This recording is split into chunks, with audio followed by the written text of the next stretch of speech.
I was born in a poor neighborhood in my city, Belo Horizonte, Brazil. I'm married, I'm Christian, and we are expecting a daughter, Aurora, who will be born in 3 months. I became the most voted federal congressman in Brazil, and I'm here to warn you about what's happening in my country. I apologize if I make any mistakes in my speech. I'm still learning English. The left returned to power in the presidencies of Brazil this year, but it has had the power of universities, media, and culture for decades. America is like a body, and its health is a tripod: patriotism, morality, and spirituality.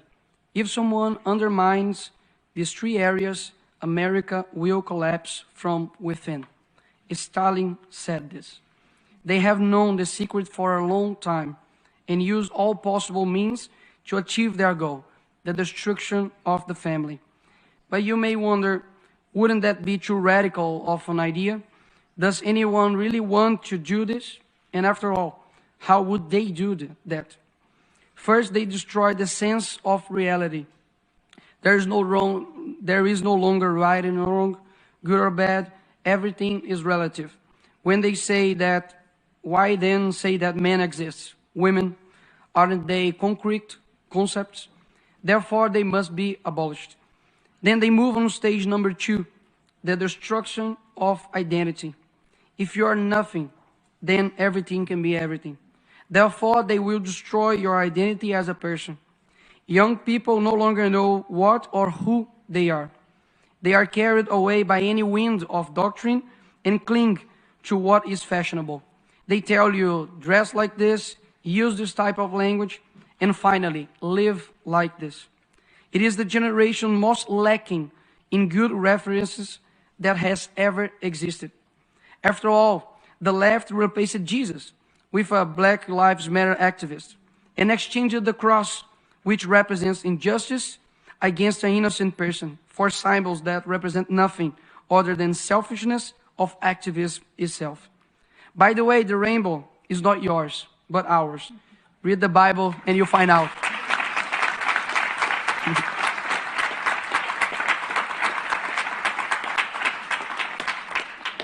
Also, beauty no longer exists. The focus is on shocking, whether in fashion, music, films, and TV series.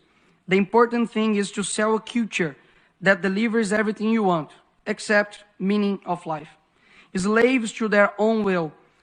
A generation that cannot handle pain, confrontation, much less being told what is wrong. Who exchange their parents' advices for teachers who never carried them in their arms? Who commit the strange of the youth to actions that only serve those who are dominating them?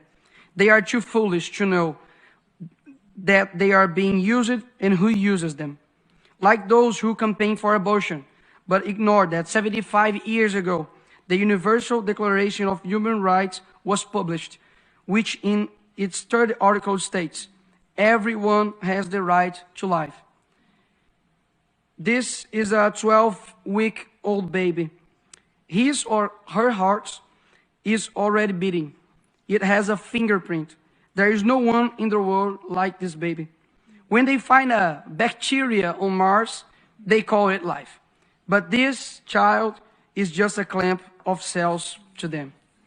To those who propagate death and help the largest silent genocidal movement, we will respond with a culture that recognizes the sacredness of life and encourages its acceptance. I renew my commitment of protecting the lives of children, both before and after birth. This is the first and most fundamental of rights. Without it, nothing else is possible.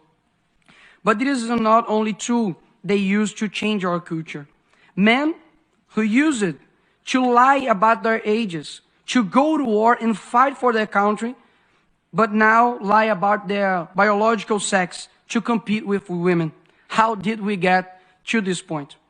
Who is responsible for creating this generation? Where are the men and women with the courage to say they will not bow to tyranny? Are we watching the world collapse in front of our eyes and we are just going to watch it? No. We ain't nobody's slaves. Our freedom was achieved with a lot of sweat and blood. And it would be very naive to believe that it would be not with sweat and blood that we would maintain it. I come here to give a message to all who those still have hope in changing the world. The world will be a better place if there weren't so many people promising to improve it. It's a quote from philosopher Olavo de Carvalho, and that fits perfectly with Greta and Leonardo DiCaprio, for example, that supported our socialist president called Lula, a thief that should be in jail, and now we have Amazonia with the worst fire in 15 years, and they are just in silence and disappeared. Let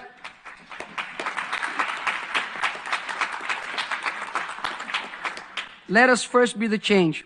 I know that the situation looks terrible and that conservatives tend towards private life, his work and his family.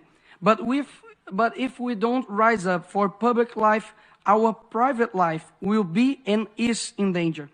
To do this, we need to raise educators who will dictate new directions for UNESCO, for example.